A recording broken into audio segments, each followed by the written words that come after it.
Bonjour, alors cette vidéo, elle est dédicace à tous mes copains à qui j'ai essayé d'expliquer l'imprimante 3D résine et où je me suis embrouillé et où ils comprenaient rien. Donc comme une image vaut 1000 mots, alors imaginez une vidéo combien de mots ça fait. Alors comment ça marche? Déjà on vient avec sa petite clé USB qui contient le modèle tout prêt ou pas tout prêt, hein, faut le préparer comme il faut. On vient à la machine qu'est-ce qu'on fait? On enlève le capot anti-UV et on va devoir préparer la plateforme de la surface de construction. Alors déjà j'enlève le petit couvre du bac. Ça c'est le bac à résine. Moi j'ai une technique où je laisse la résine dedans. Pour le moment elle s'est pas solidifiée dedans, donc on va dire que tout va bien. Par contre là clairement il va pas m'en rester assez pour faire la pièce, donc on va rajouter de la résine. Hop, on essaye de surtout pas abîmer la surface du bac parce que c'est transparent, c'est par là que les UV y passent et en plus c'est étanche, donc il faut que ça reste transparent et il faut que ça reste étanche. Voilà, si vous voulez voir à quoi ça ressemble, voilà, hein, c'est transparent. Hop. Alors, comment on calibre la machine? Pour calibrer la machine, on prend une feuille de papier, c'est ça, la cale de calibration. On vient la mettre à plat, on desserre les vis qui bloquent le plateau de construction. Voilà, une et deux. Tac. Là, il est libre. Donc, on va sur la machine. On lui dit de descendre jusqu'à son home. Son home Z. De toute façon, sur cette machine, il n'y a qu'un axe, donc c'est vite vu.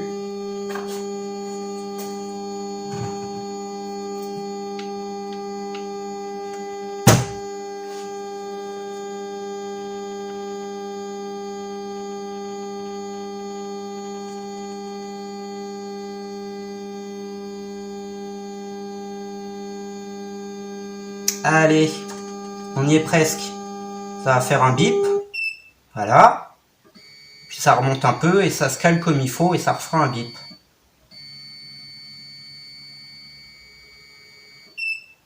Voilà. Donc une fois qu'elle est calée, on vérifie qu'on soit dans l'axe, hein, vu que ça bouge dans tous les sens, on vérifie qu'on est dans l'axe.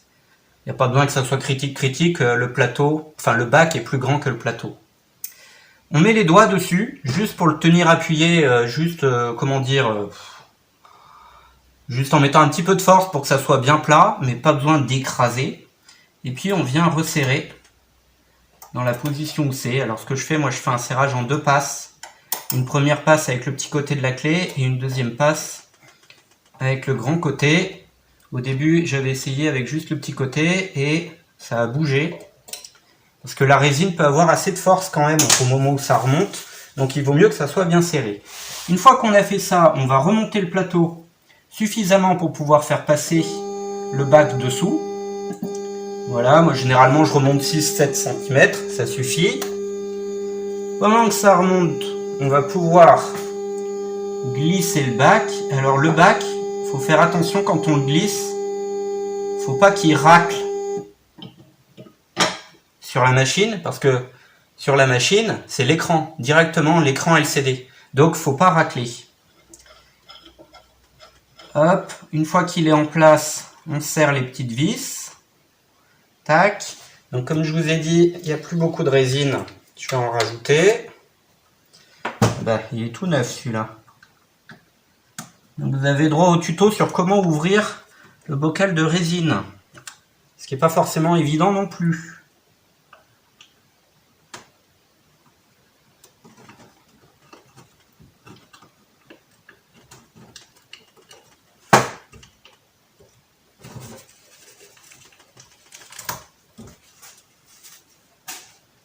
Voilà, alors on va mettre la quantité de résine nécessaire et suffisante.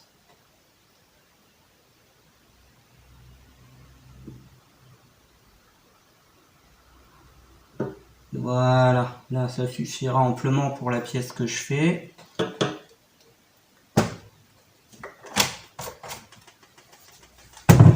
Hop, donc là maintenant c'est prêt, on va pouvoir sélectionner Alors je vais vous montrer où c'est. Tac.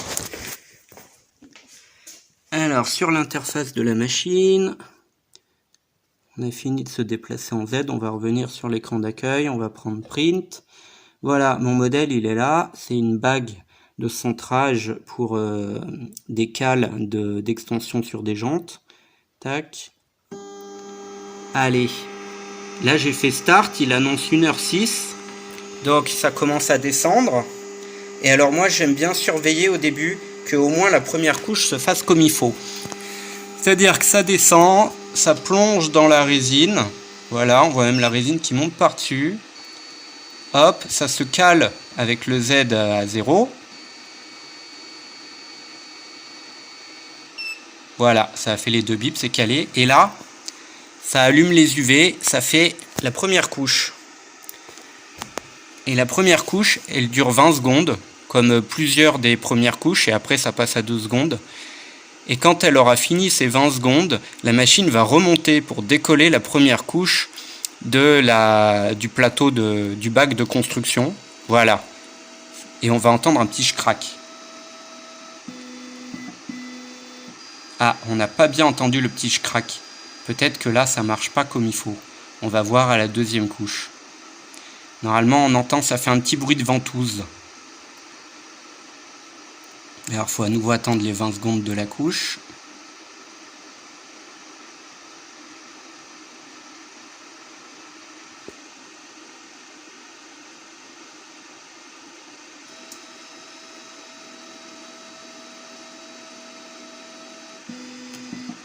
Ah, je l'ai entendu là.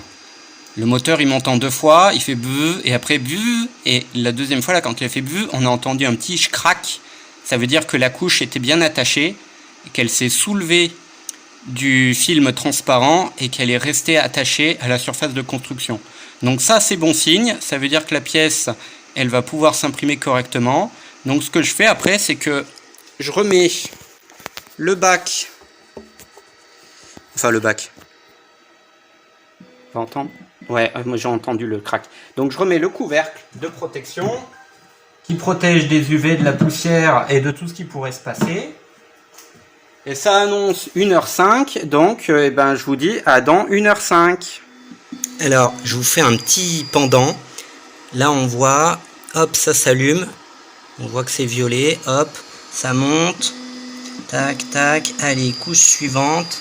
Ça se rallume, 2 secondes.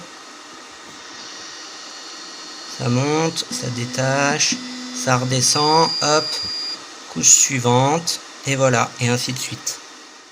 Alors voilà, l'impression c'est terminé. Ça a bien pris 1 heure comme annoncé. Voilà, la pièce elle est là. On va essayer de la sortir. Alors bien entendu, j'ai mis les gants. Je mets les lunettes. Voilà.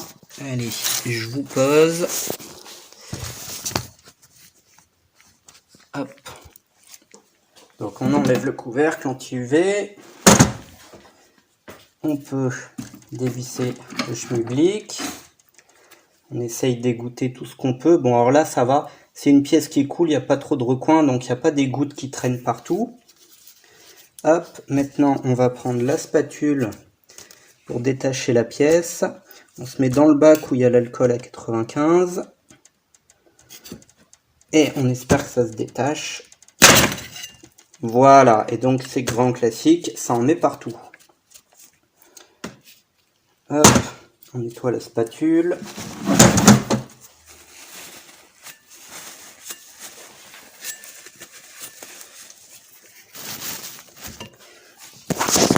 Voilà, alors la pièce, elle est là.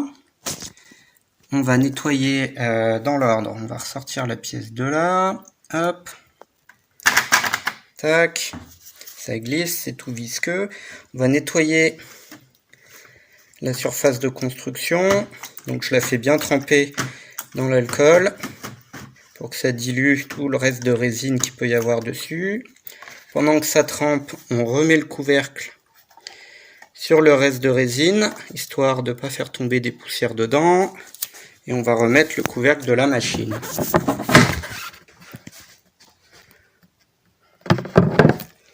Voilà, comme ça la machine elle est protégée. Ça, on va dire que ça a assez trempé. Je vais passer un coup de chiffon dessus.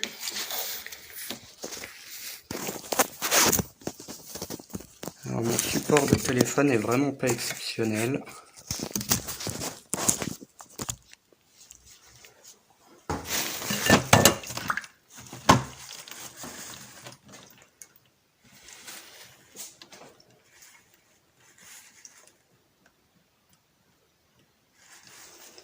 Voilà, hop, un coup, tout le tour.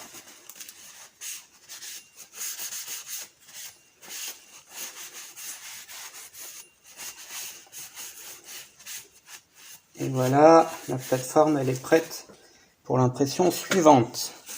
Maintenant, on reprend notre pièce. Pour pas s'en mettre plein les doigts, on va prendre, hop, la pince. Allez, fait bien tremper.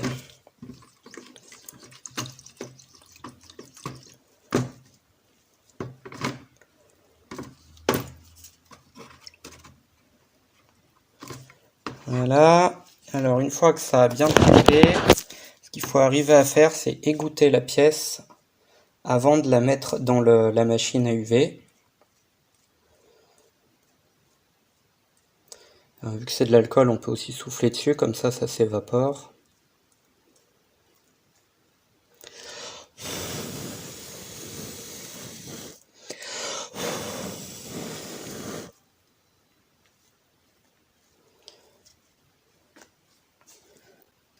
Tac, on va prendre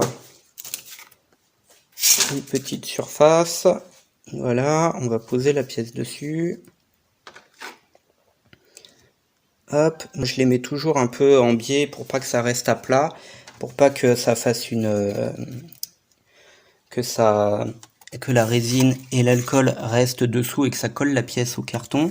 Donc voilà, je la mets toujours un peu en biais avec un petit support. Hop, dans la machine à UV, on la met en marche, on referme et on va patienter, vu la taille de la pièce, moi je dirais au moins 5 minutes. Et voilà comment on imprime des pièces avec la machine à résine. Alors bien entendu, le bocal d'alcool à 90, on le referme pour la prochaine fois. Et la machine, voilà, moi je la conserve comme ça, avec la résine dans le bocal. Et donc la prochaine fois pour réimprimer, je ferai comme tout à l'heure. Je remettrai la plateforme, la calibration en enlevant le bac, et on remet le bac, et voilà.